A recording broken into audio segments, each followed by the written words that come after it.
Hello दोस्तों।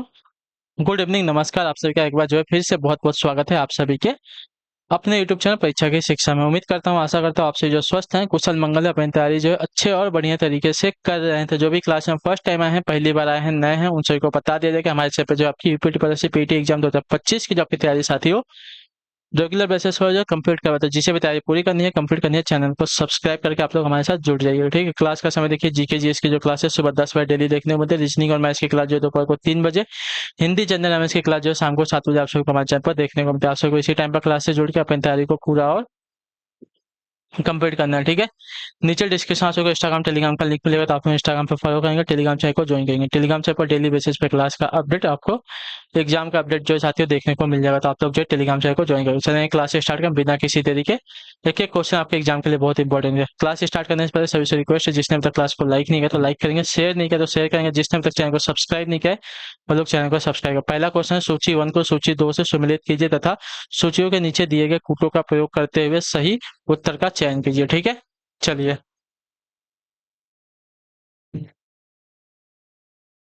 खनिज दिया गया है। तो खनिज कैसा है? तो खनिज आपका समाप्त होने योग्य है। ठीक है। खनिज जो है आपका समाप्त होने योग्य है, तो इसका मिलान जो है आपका तीसरे के साथ हो जाएगा। समाप्त होने योग्य। सौर ऊर्जा। तो सौर ऊर्जा जो है आपका असमाप्त होने योग्य है। ठीक है। सौर ऊर्जा जो आपका असमाप्त होने योग्य है। बायोगैस। बायोगैस आपका मीथेन तथा कार्बन डाइऑक्साइड से मिलकर बनता है। ठीक है। और वन अपरोपण जो है आपका वर्षा के द्वारा होता है। ठीक है।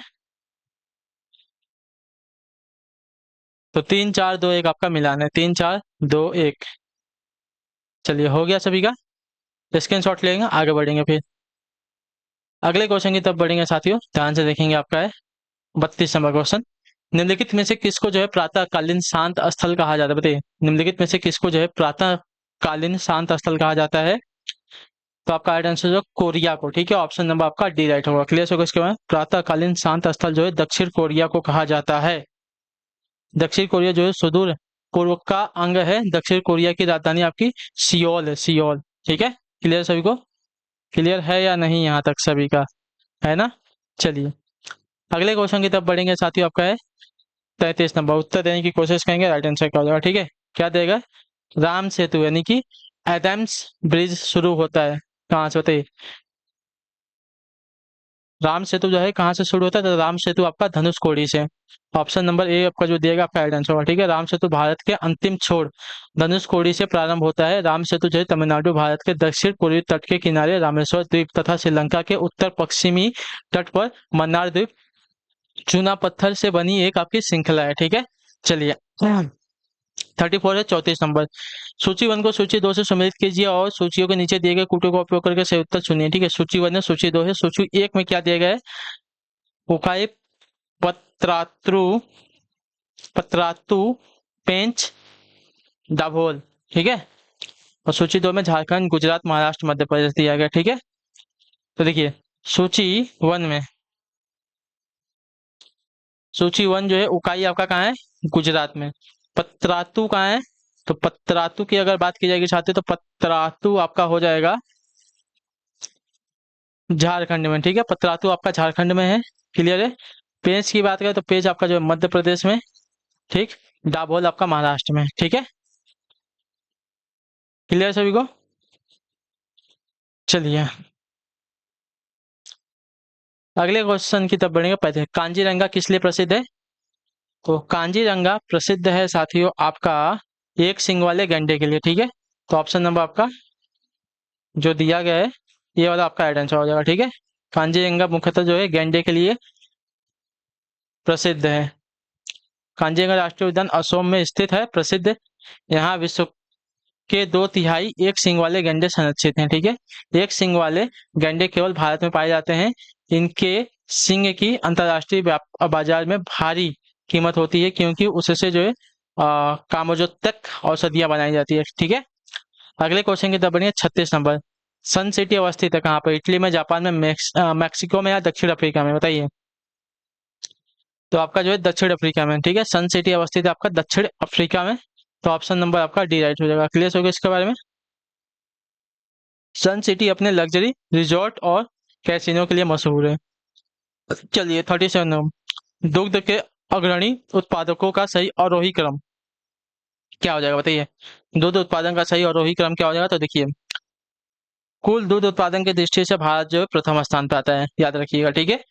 भारत स्थान पहले स्थान पर, और इसका आरोही क्रम देखा तो भारत के बाद संयुक्त राज्य अमेरिका, चीन, उसके बाद रूस आएगा। तो ऑप्शन नंबर आपका बी राइट हो जाएगा। क्लियर सभी को इसके बारे में, ज्यादा से कम की ओर जाना है, ठीक है। अगले क्वेश्चन की तरफ बढ़ेंगे। 38 नंबर है, उत्तर देंगे विलुप्त होने वाली प्रजातियों की सूचीबद्धता होती है किसमें। तो इसका राइट आंसर हो जाता साथियों रेड डेटा बुक में, ठीक है। ऑप्शन नंबर आपका बी राइट हो जाएगा। क्लियर सभी को, विलुप्त होने वाले प्रजातियों को रेड डेटा बुक सूची में शामिल किया जाता है। इसे विश्व के विभिन्न देशों तथा संगठनों द्वारा किसी एक राजनीतिक प्रबंधन इकाई के अंतर्गत जातियों के विलुप्त होने के जोखिम का आकलन कर तैयार की जाती है। यदि कोई प्रजाति अपनी आवास क्षेत्र से 50 वर्षों तक न दिखाई दे तो इसे विलुप्त प्रजाति घोषित किया जाता है, ठीक है। अगला क्वेश्चन आपका 39 नंबर, उत्तर दीजिएगा। एक वर्ष, एक कर्ष रिक्त स्थान ग्राम के बराबर होता है। एक कर्ष जो है कितने ग्राम के बराबर होता है, तो एक कर्ष की अगर बात करेंगे तो एक कर्ष जो आपका 12 ग्राम के बराबर होता है। ऑप्शन नंबर आपका सी राइट होगा। क्लियर सभी को इसके बाद, एक कर्ष जो है 12 ग्राम के बराबर होता है। ऑप्शन नंबर सी सही है। अगला आपका 40 नंबर प्रश्न, ठीक है। निम्नलिखित नगरों में से कौन राष्ट्रीय राजधानी क्षेत्र में अवस्थित, बताइए निम्नलिखित नगरों में से कौन जो आपका राष्ट्रीय राजधानी क्षेत्र में अवस्थित है, तो अंबाला, खुर्जा, करनाल, रोहतक। नीचे दिए गए कूट के सही उत्तर हमें बताने हैं, ठीक है। तो इसका राइट आंसर हो जाएगा, तो देखिए खुर्जा, करनाल और रोहतक आपका राइट आंसर होगा। क्लियर सभी को, इसका दिए गए विकल्पों में से राष्ट्रीय राजधानी क्षेत्र यानी कि एनसीआर में आपके 3 राज्य शामिल है, खुर्जा, करनाल तथा रोहतक, ठीक है। चलिए, वर्तमान में राष्ट्रीय राजधानी क्षेत्र में उत्तर प्रदेश के मेरठ, गाजियाबाद, गौतम बुद्ध नगर यानी कि नोएडा, ग्रेटर नोएडा, बुलंदशहर, गुरुग्राम, मेवात, रोहतक, सोनीपत, रेवाड़ी, झज्जर, पानीपत, पलवल, महेंद्रगढ़, भिवानी, जिंद व करनाल तथा राजस्थान के अलवर तथा भरतपुर शामिल हैं, ठीक है। अगले क्वेश्चन की तरफ बढ़े, यानी कि 2, 3 और 4 आपका राइट है। चलिए अगला क्वेश्चन आपका 41 नंबर, विटामिन शब्द का जनक कौन है। विटामिन शब्द के जनक की अगर बात करेंगे कासिमिर फक, ठीक है। ऑप्शन नंबर आपका डी राइट हो जाएगा। कासिमिर फंक को जो है विटामिन शब्द का जनक माना जाता है। क्लियर सभी को। अगले क्वेश्चन की तरफ बढ़ेंगे, आपका 42 नंबर, अंतर्राष्ट्रीय शांति दिवस कब मनाया जाता है। तो अंतर्राष्ट्रीय शांति दिवस की अगर बात की जाएगी तो आपका राइट आंसर हो जाएगा 21 सितंबर को, ठीक है। 21 सितंबर को अंतर्राष्ट्रीय शांति दिवस मनाया जाता है। क्लियर सभी को इसके बारे में। चलिए अगले क्वेश्चन की तरफ बढ़ेंगे, आपका है 43 नंबर, भारतीय दलहन अनुसंधान संस्थान अवस्थित है कहाँ पर। तो ये आपका अवस्थित है साथियों कानपुर में। ऑप्शन नंबर आपका सी राइट होगा, ठीक है। भारतीय दलहन अनुसंधान संस्थान आपका कानपुर में अवस्थित है। अगले क्वेश्चन की तरफ बढ़ा जाएगा, आपका 44 नंबर, निम्नलिखित में से किसे जो है सीमांत गांधी के नाम से जाना जाता है। तो सीमांत गांधी के नाम से आपका अब्दुल गफ्फार खान को जाना जाता है। ऑप्शन नंबर आपका बी राइट होगा। क्लियर, सीमांत गांधी को जो है अब खान अब्दुल गफ्फार खान का दूसरा नाम है, ठीक है। क्लियर सभी को। इनको इनके अन्य नाम भी है, देखिए बच्चा खां है, बादशाह खां है, ठीक है।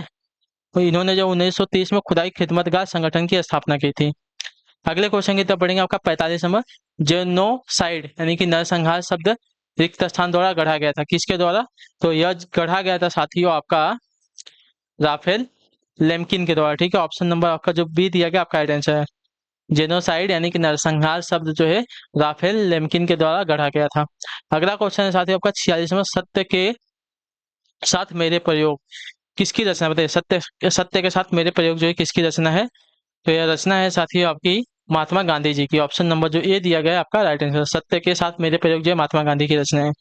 अगला क्वेश्चन है साथियों 47 नंबर, उत्तर दिए भारत की पहली महिला मुख्य चुनाव आयुक्त कौन है। तो भारत की पहली महिला मुख्य चुनाव आयुक्त की अगर बात की जाएगी तो आपका राइट आंसर हो जाएगा साथियों यहाँ पे वी.एस. रमा देवी, ठीक है। ऑप्शन नंबर आपका सी जो दिया गया साथियों आपका राइट आंसर हो जाएगा। क्लियर हो गया इसके बारे में, हाँ या ना। वी.एस. शर्मा देवी भारत की प्रथम महिला मुख्य चुनाव आयुक्त बनी है। इनका कार्यकाल 16 नवंबर से 1990 से 11 दिसंबर 1990 तक था, ठीक है। चलिए अगले क्वेश्चन की तरफ बढ़ेंगे, 48 नंबर, क्या दिया गया ध्यान से। महाभारत का अंग्रेजी भाषा में अनुवाद करने वाले पहले भारतीय कौन है। तो महाभारत का अंग्रेजी भाषा में अनुवाद करने वाले पहले भारतीय आपके जो हैं किशोर मोहन गांगुली हैं, ठीक है। ऑप्शन नंबर आपका बी राइट होगा। क्लियर सभी को इसके बारे में। चलिए अगले क्वेश्चन की तरफ बढ़ेंगे। आपका 49 नंबर, उत्तर देने की कोशिश करेंगे। राइट आंसर, निम्नलिखित में से किस समूह को एशियाई नाटो कहा जाता है, बताइए। निम्नलिखित में से किस समूह को एशियाई नाटो कहा जाता है? तो एशियाई नाटो आपका कहा जाता है चतुर्भुज सुरक्षा संवाद को। ऑप्शन नंबर आपका सी राइट होगा। क्लियर होगा इसका, चतुर्भुज सुरक्षा संवाद समूह को एशियाई नाटो कहा जाता है। अगले क्वेश्चन की तरफ बढ़ेंगे। 50 नंबर, उत्तर देने की कोशिश कीजिए। राइट आंसर का, संयुक्त राष्ट्र द्वारा सूचना तथा सार्वभौमिक पहुंच के लिए अंतर्राष्ट्रीय दिवस हर साल रिक्त स्थान को मनाया जाता है। तो यह मनाया जाता है साथियों 28 सितंबर को। ऑप्शन नंबर जो आपका ए दिया गया है आपका राइट आंसर होगा। ठीक है, संयुक्त राष्ट्र द्वारा सूचना तक सार्वभौमिक पहुंच के लिए अंतर्राष्ट्रीय दिवस पर हर साल 28 सितंबर को मनाया जाता है। ठीक है, चलिए अभी आपकी जो है हिंदी की क्लास आ जाएगी। 76 नंबर, ध्यान से देखिएगा, उत्तर दीजिएगा राइट आंसर का। ठीक है, क्या दिया गया है? पित्रा देश में संधि। ठीक है, पित्रा देश में संधि की अगर बात करें तो पित्रा देश की संधि आपकी पित्र धन आदेश हो जाएगा, पित्रा देश। तो इसमें आपकी यड़ संधि, ऑप्शन नंबर आपका ए राइट हो जाएगा। क्लियर है।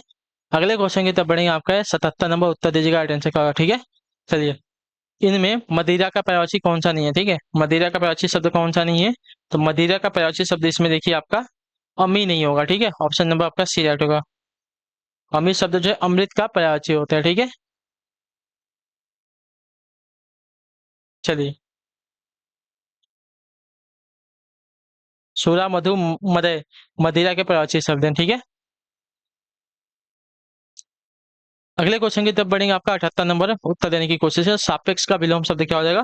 तो सापेक्ष का विलोम आपका निरपेक्ष होता है। ऑप्शन नंबर आपका डी राइट होगा। क्लियर हो गया। सापेक्ष का अर्थ होता है, अर्थ है अपेक्षा सहित यानी कि परावलंबित। इसका विलोम आपका निरपेक्ष होगा। निरपेक्ष जिसे किसी बात की या वस्तु की अपेक्षा न हो, ठीक है, उसको निरपेक्ष कहते हैं। 79 नंबर, अतिवृष्टि शब्द के लिए वाक्यांश का चयन करना। अतिवृष्टि शब्द के लिए एक वाक्यांश क्या हो जाएगा? तो अतिवृष्टि यानी कि अत्यधिक वर्षा होना जिसको कहते हैं। ठीक है, अत्यधिक सूखा पड़ना आपका अकाल कहलाता है। ठीक है, और अत्यधिक विचार करना आपका अति विचरणीय कहलाता है। ठीक है, अत्यधिक संतुष्ट होना यानी कि संतुष्टिकरण कहलाता है। ठीक है, चलिए 80 नंबर है आखिरी क्वेश्चन। राजन का स्त्रीलिंग क्या हो जाएगा? तो राजन का स्त्रीलिंग आपका होता है रागी। ऑप्शन नंबर आपका बी राइट होगा। क्लियर सभी को इसके बारे में, हाँ या ना? राजन का स्त्रीलिंग में रागी हो जाएगा। आ, रानी जो है राजा का स्त्रीलिंग हो जाएगा। ठीक है, क्लियर सभी को। चलिए, तो इसी के साथ जो आपकी क्लास है आज की यहीं पे पूरी होती है, कंप्लीट होती है। उम्मीद करता हूँ आपको क्लास जो अच्छी लगी, पसंद है तो अपना फीडबैक जो है क्लास का नीचे कमेंट है। क्लास अच्छी लगे क्लास को लाइक करेंगे, चैनल को सब्सक्राइब करें। हम आपसे मिलते हैं आपकी अगली क्लास है, तब तक के लिए टाटा बाय बाय, जय हिंद जय भारत। आपसे क्लास से जुड़ने के लिए बहुत बहुत ही धन्यवाद साथियों।